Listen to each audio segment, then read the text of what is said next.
काम करतो तो मोबदला मागतो, जो काम करत नाही त्याला मोबदला देण्याचं काही कारण नाही आहे. आज काही मंडळींचं उमेदवारीची घोषणा झालेली आहे, पेपरला वाचलं आणि पाहिलं, आम्हाला पण ते झाले होते. आणि म्हणून महेंद्र शेठ आज हा विजयाचा जी काय गुढी उभारायची आहे ती आजच उभारायची असं मला वाटतंय. आणि म्हणून तुम्हाला आज सगळ्यांना मावळा म्हणून शुभेच्छा देऊ इच्छितो.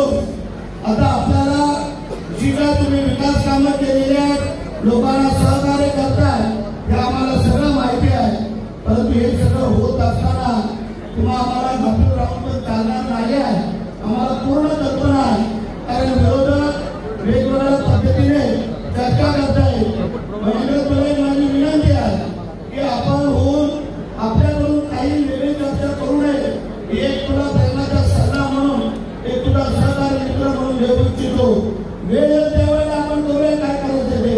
एवढे आपण काय गुंगे नाही आहे. शिवाजी महाराजांचे मावळे आहोत आणि बाळासाहेबांच्या मुशीमध्ये तयार झालेले आपण शिवसैनिक आहोत. त्यामुळे आजच सगळं काय उठून टाकायचं नाही आहे.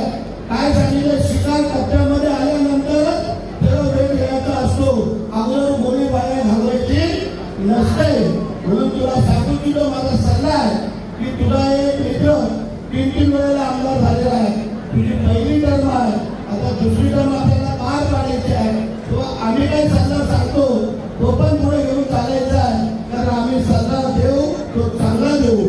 कारण ज्या वेळेला मुख्यमंत्र्यांच्या समेत जेव्हा आपण सगळे रायगडवासियांनी पुढे टाकले, त्यामध्ये तुझाही नंबर आहे, तर तुला मी काही विचारणार नाही आहे.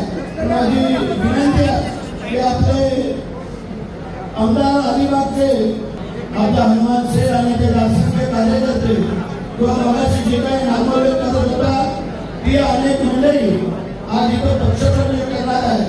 मी त्यांचे स्वागत करतो. हनुमान शेठ तुमच्यासारखे कार्यकर्ते आल्यानंतर विजय अजून आमच्या महेंद्राचा सोपा झाला असं आम्हाला वाटतंय. या